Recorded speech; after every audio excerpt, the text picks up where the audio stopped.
এরে পর্দার আড়ালের আম্মা জানেরা, জমিনের মধ্যে ফল হওয়ার গাছ লাগে, জমিনে মানুষ, আদর্শ মানুষ গড়ার একমাত্র গাছ হলো আম্মা জানেরা। ইমাম গজালি রহমাতুল্লাহ আলাইহি বলেন, প্রত্যেকটা সন্তানের জন্য তার মা হলো প্রাথমিক শিক্ষিকা। নবীও বলেন, দুনিয়াতে নারী হলো অমূল্য সম্পদ। এরে আম্মা জান, এই দুনিয়াতে ভালো ভালো সন্তান আখিরাতের লাইনে আর দুনিয়ার লাইনে সব হলো মায়ের অবদানের কারণে। এরে আম্মা জান, কখন বলবো, সময় কম। খাজা মুঈনুদ্দিন চিশতি আজমিরি রহমাতুল্লাহ আলাইহি মদিনাতুল মুনাওয়ারা থেকে ভারতে আসছেন কালেমার দাওয়াত নিয়ে। ঘুরে ঘুরে ঘুরে ঘুরে দাওয়াত দিলেন। 90 লক্ষের উপরে বিধর্মী তার হাতে কালেমা পড়েছেন। একদিন মায়ের সামনে আনন্দে হাসতেছেন মুঈনুদ্দিন। মা বলে, বাবা এত আনন্দিত কেন? মুঈনুদ্দিন কয়, আম্মা জান, আমার হাতে বিধর্মী লক্ষ লক্ষ মুসলমান হয়েছে। আম্মা জান ডেকে বলে, এটা তোমার কিছু না, আমি মায়ের অবদান। মুঈনুদ্দিন বলেন, মা তোমার অবদান কি? বলে, সন্তান, আল্লাহর জাতের কসম, তুই আমার গর্বে যেদিন আসছো, আমি মা এক রাত আর ঘুমাই নাই। রাতের বেলা যায় নামাজে সিজদায় পড়ে কান্না করেছি, মালিক আমার গর্বের সন্তান তোমার খাস ওলি বানাইয়া পাঠাইও। আরে মাওলার কাছে চোখের পানি বড় দামি, অতি গভীর হয়। রজনী যখন নীরবে প্রভুর নাম জপিও, তখন প্রভুর করুণা যদি পাইবারে চাও, গভীর রাতে উঠে প্রভুর গুণগান গাও। মুঈনুদ্দিন, আমি একটা রাত ঘুমাই নাই, চোখের পানি ছেড়ে কান্না করেছি আর আল্লাহকে বলেছি, হে মালিক, তুমি আমার কলিজার সন্তানটাকে তোমার ওলি বানাইও। যেদিন তুই দুনিয়াতে আসছো, আল্লাহর জাতের কসম, আমি তোরে যতদিন আমার বুকের দুধ পান করাইছি, একটা ফোঁটা দুধও আমি বিনা অজুতে তোর মুখে দেই নাই। কেমন মার, কেমন সন্তান! এরে আম্মা জানের, আপনারা তো সেই মুঈনুদ্দিনের মায়ের মতো দামি মা। আপনারা তো খাদিজা রাদিয়াল্লাহু আনহার মতো দামি নারী, ফাতেমা রাদিয়াল্লাহু তাআলা আনহার মতো দামি নারী, আয়েশা রাদিয়াল্লাহু আনহার মতো দামি নারী, হাফেজা কোরআনের মা।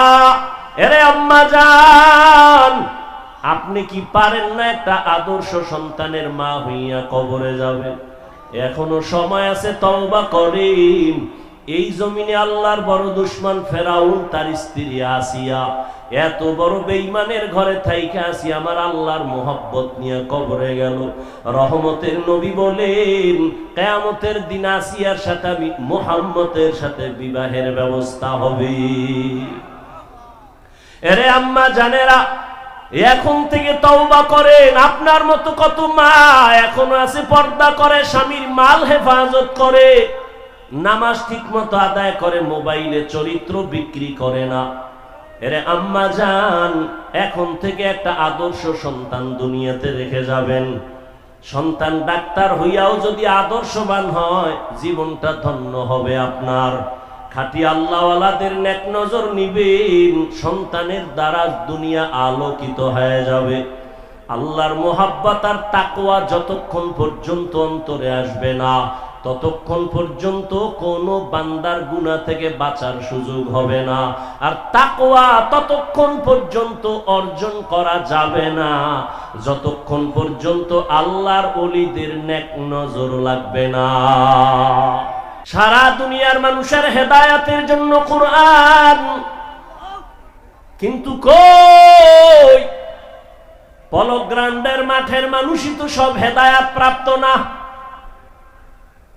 একজনে একটু আগে মাগরিবের পরে না জানি আগে মোলাকাত করে বলে, হুজুর দোয়া করবেন, মাফ করবেন, আপনার বিরুদ্ধে বহু কথা বলেছি, লিখেছি, মাফ করে দিয়েন। তো সারা দুনিয়ার মানুষ তো হেদায়াত পেল না, আল্লাহ তোমার ওয়াদা কই? দুনিয়ার সব মানুষের জন্য যদি কোরআন হেদায়াত হয়, দুনিয়ার মানুষ কেন হেদায়াত পায় না? এর বিস্তারিত আলোচনার সংক্ষেপ জবাব হলো, দুনিয়ার মানুষ কেন হেদায়াত পায় না? জবাব হলো, দুনিয়ার সবাই হেদায়াত চায় না। দুনিয়ার সবাই, পৃথিবীর নিকৃষ্ট বেঈমান আবু জাহাল, যেই রহমতের নবীকে এক নজর দেখলেই পেটের ক্ষুধা থাকে না। কেমন মায়ার নবী আমার, যে রহমতের নবীর চেহারা মোবারকে মোহাব্বতের নজর দিলে জাহান্নামের আগুন হারাম হয়ে যায়।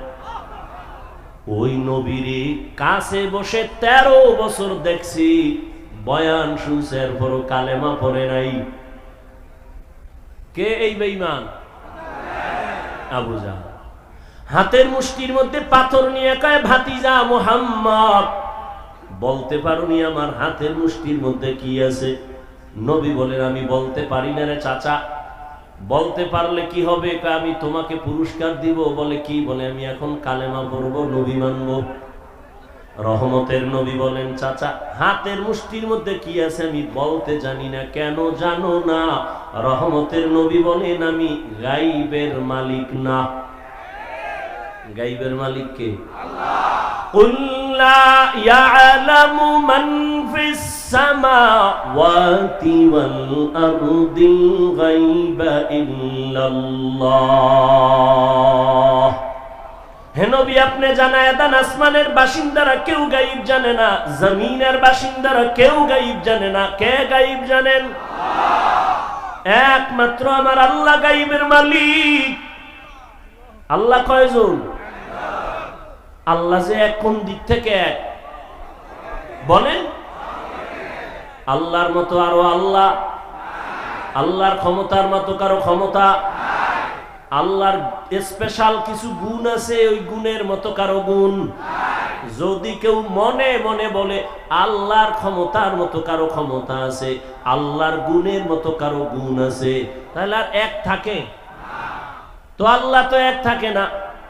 মনে মনে যে ভাববে আল্লাহর গুণের মতো অমুকেরও গুণ আছে, বলে কি কয়? আল্লাহ যেমন গায়েব জানে, আমার পীর গায়েব জানে।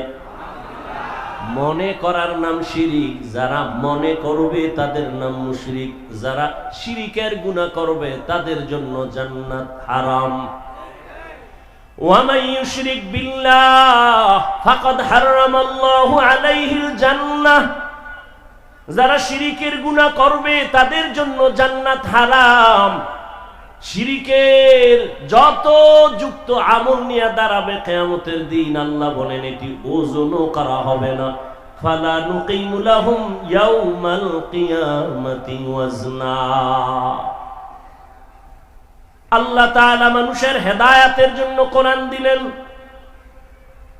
হেদায়েত আবু জাহাল পাথর নিয়ে যখন বলে, ভাতিজা বলো, নবী বলে পারি না। তবে নবী একটু আওয়াজ দিলেন, এই চাচার হাতে কি আছে একটু আওয়াজ দাও। পাথরগুলো কালেমায়ে শাহাদাত পড়া শুরু করলো। নিকৃষ্ট বেঈমান আবু জাহাল পাথরগুলো মাটির মধ্যে ফেলে দিয়ে কয়, ভাতিজা তুমি এত বড় জাদুকর, আগে জানতাম না। নবীরে পাইলো, কোরআন পাইলো, বয়ান শুনলো, কত বড় কপাল ভরা। রাতের গভীরে রহমতের নবীর ঘরের কিনারায় গোপনে গিয়ে নবীর তেলাওয়াত শুনে। চিন্তা করতে পারেন? সারাদিন নবীরে গালি দেয়, রাতের বেলা গোপনে গিয়ে নবীর তেলাওয়াত শুনে। সবাই ধৈর্য ফেলাইছে একদিন, কিও তুমি গালি দাও আবার তেলাওয়াত শুনো কেন? ভাতিজার এত মজার আওয়াজ দুনিয়ার কোথাও পাওয়া যায় না। এরপরও কালেমা পড়ছে, হেদায়াত পাইছে। কেন পায় নাই? হেদায়াত। অন্যদিকে একটা যুবক, 27 বছরের যুবক, তরবারি নিয়ে দৌড়ায় আমার নবীকে জবাই করার জন্য। কয় বছর? নবীরে জবাই করার জন্য দৌড়ায়। রহমতের নবীর সামনে গিয়া চেহারা মোবারকের দিকে নজর দিয়ে তরবারি ফালায় বলে, নবী কালেমা পড়ে দেন। কে সেই ব্যক্তি? মান ইয়াহদিল্লাহু ফাহুয়াল মুহতাদ ওয়া মান ইউদ্লিল ফালান তাজিদা লাহু ওয়ালিয়াম মুরশিদা। আল্লাহ যারে হেদায়েত দিবেন সে হেদায়েতের দরজা পেয়ে যাবে, আর যার কপাল পুড়ে যাবে সে হেদায়েত পাবে দূরের কথা, হেদায়েত পাওয়ার মতো কোনো মুর্শিদও খুঁজে পাবে না। তুকু যাও সুন্নতে আহমদ কুজা বা মোহাম্মদ কৈবুদ নিসবতুরা কার শয়তা মিকুনি নামত বলি। মোবাইল বন্ধ রাখা যায় না? পাগল হয়ে গেছো, মোবাইল মইরাও শান্তি পাবি না। কাফনের ভিতরে মোবাইল নিয়ে যাবা, ফেরেশতারা আইলে বলবা যে আগে সেলফি এরপরে কথা। মর, মোবাইল লয়ে মর। 24 ঘন্টা মোবাইল নিয়ে ব্যস্ত। আল্লাহ বেহেশতের বাগানে নিয়েছে, এখনো মোবাইলটা দেখান লাগবো? আর হেদায়েতের দরজা কবে পাইবা? সব মজলিস তো এক না, এখানে তো মানুষ গড়ার মজলিস, এই মজলিস তো কান্নার মজলিস। তুমি মোবাইল নিয়ে ব্যস্ত হলে কান্না তো দূরের কথা, তোমার বয়ানই কলবে ঢুকবে না। আল্লাহ হেদায়েত দান করুন। যালিকাল কিতাবু লা রাইবা ফীহি হুদাল লিল মুত্তাকিন। আল্লাহ বলেন আমি কোরআন কেন দিলাম? 3 কারণের প্রথম, আমি আল্লাহ কোরআন দিলাম মুত্তাকিনদের হেদায়েতের জন্য। মুত্তাকি কারা? যাদের মধ্যে থাকে তাকওয়া। তাকওয়া মানে আল্লাহকে ভয় করে। এখন আমি যদি আপনাদের জিজ্ঞাসা করি আপনারা কারা কারা আল্লাহকে ভয় করেন, সবাই হাত উঠাবে না? কিন্তু এখানে বহু সুদখোর আছে, হেও বলবে আমি আল্লাহকে ভয় করি। বেপরদায় চলে, সেও বলে আমি আল্লাহকে ভয় করি। ভাই বোন পরিবারের হক আদায় করে না, সেও বলে আল্লাহকে ভয় করি। আর একজনে নামাজ পড়ে, পর্দা করে, হালাল খায়, পরিবারের হক আদায় করে, সেও বলে আল্লাহকে ভয় করি। দুই ভয় সমান? আসলে ও আল্লাহকে ভয়ই করে না। আল্লাহরে যে ভয় করবে, একটা সন্তান মা বাবাকে ভয় করে, তার প্রমাণ মা বাবার সামনে অন্যায় করে না, পিটার ভয়, বেতের বাড়ির ভয়। একটা ছাত্র শিক্ষকের সামনে অন্যায় করে না, কেন ভয়? ঠিক এই দুনিয়ায় যে মানুষ আমার আল্লাহকে ভয় করবে, গলায় ছুরি লাগাবে, দাড়ির মধ্যে অস্ত্র লাগাবে না। হরকে দারাত খৌফে হক দরদিল মাদাম জান্নাতুল মাওয়া দেহত উরা মাকাম। মুত্তাকি যারা গুনাহ করে না, এরা মুত্তাকি। বলেন তো, যারা গুনাহ করে না মুত্তাকি, এরা কি হেদায়েতের উপরে আছে না নাই? আছে না? গুনাহ যে করে না সেই তো মুত্তাকি। যে মুত্তাকি সে গুনাহ করে না, তাহলে মুত্তাকি তো হেদায়েতের উপরে আছে। কিন্তু আল্লাহ বললেন হুদাল্লিল মুত্তাকিন, মুত্তাকিনদের জন্য কোরআন হেদায়েত। মুত্তাকি তো আগের থেকেই হেদায়েতের উপরে আছে, আবার কিসের হেদায়েত করবে? কোরআন। মুত্তাকি ব্যক্তি তো হেদায়েতের উপরে আছে, এই জন্যই তো সে মুত্তাকি। আবার কিসের হেদায়েত করবে? কোরআন। মুফাসসিরিনে কেরাম বলেন তার 2 ব্যাখ্যা। 1 নাম্বার, ও মুত্তাকি, তুমি যে গুনাহ করো না তার বড় ভয় আছে না জানি গুনাহ হয়ে যায়।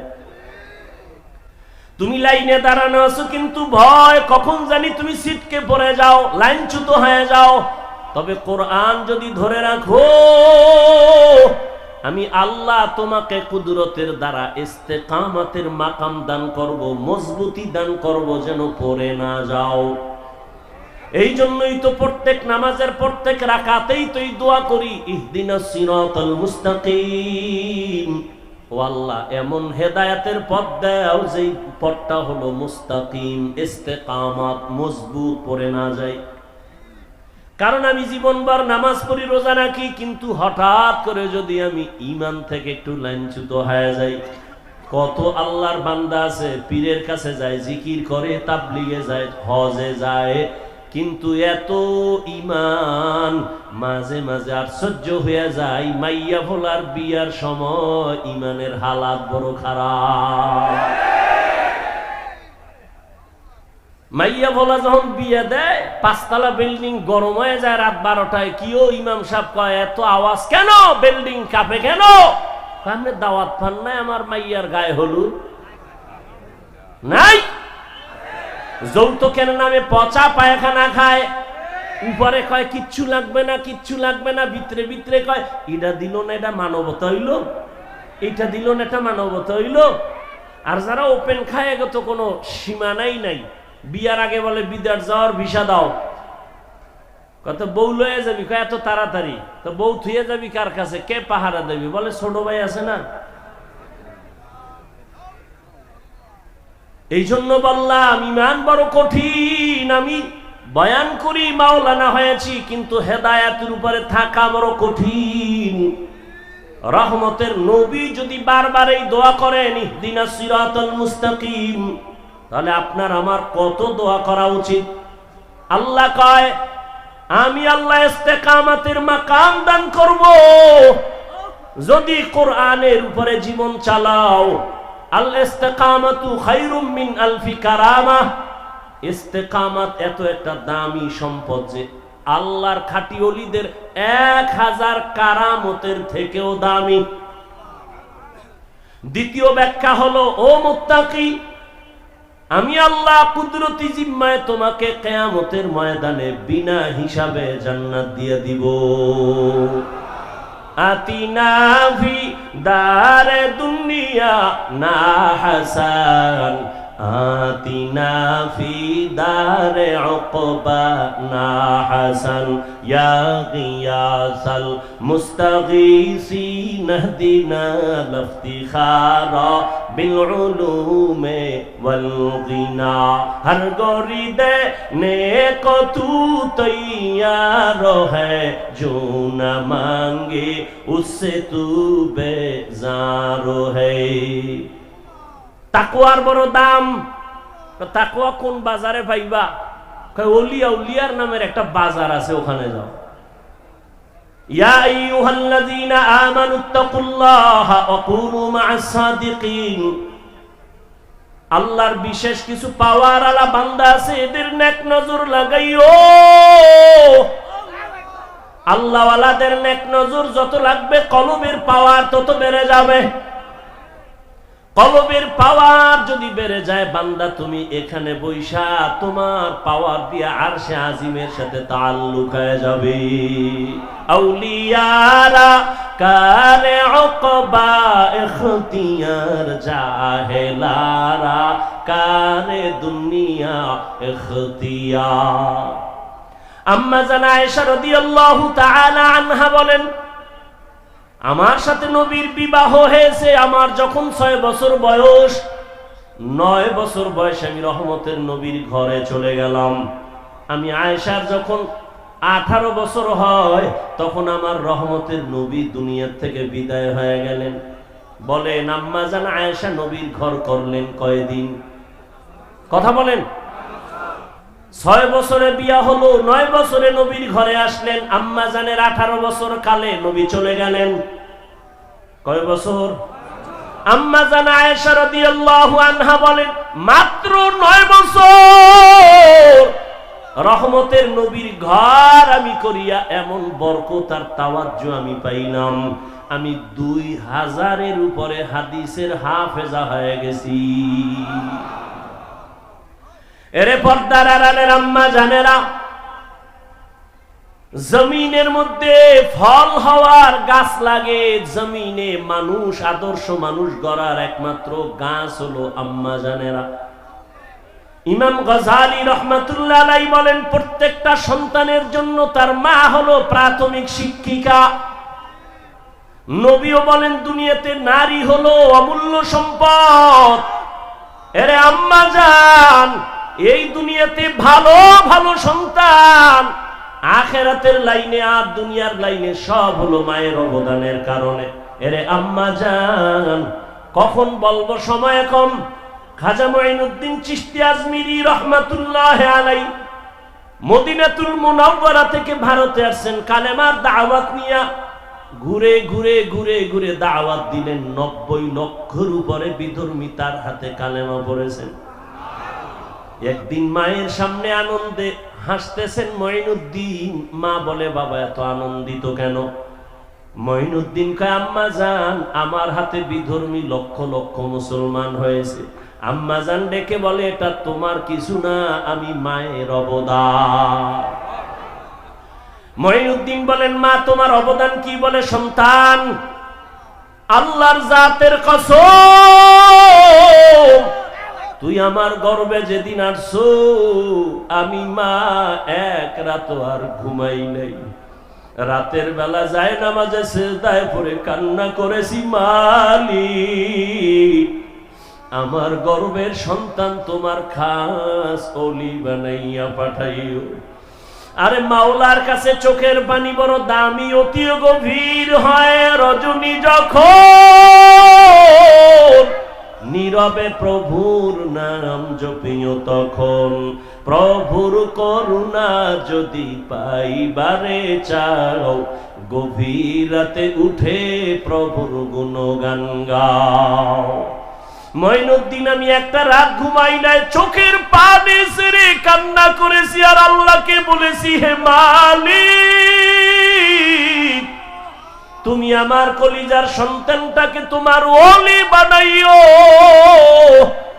যেদিন তুই দুনিয়াতে আসছো, আল্লাহর জাতের কসম, আমি তোরে যতদিন আমার বুকের দুধ পান করাইছি, একটা ফোঁটা দুধও আমি বিনা অজুতে তোর মুখে দেই নাই। কেমন মার কেমন সন্তান!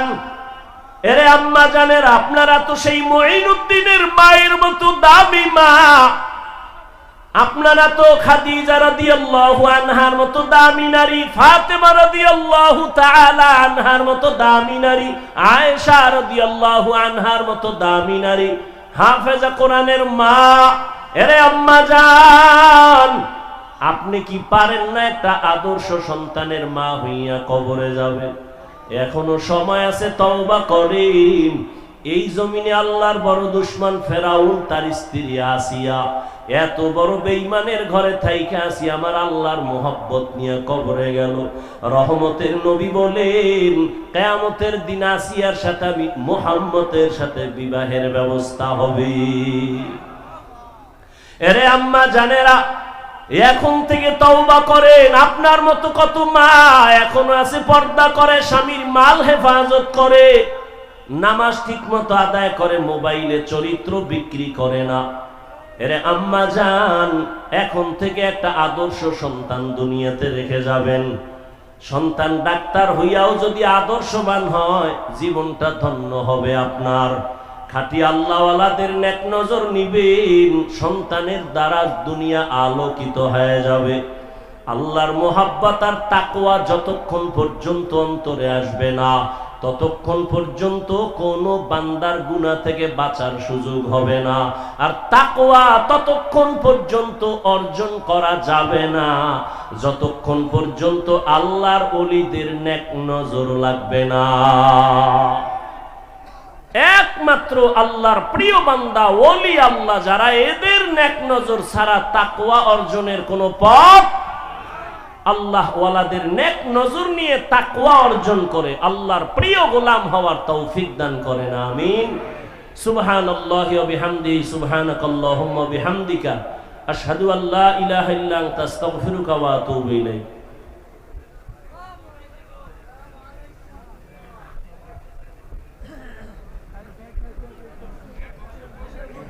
আমরা বসে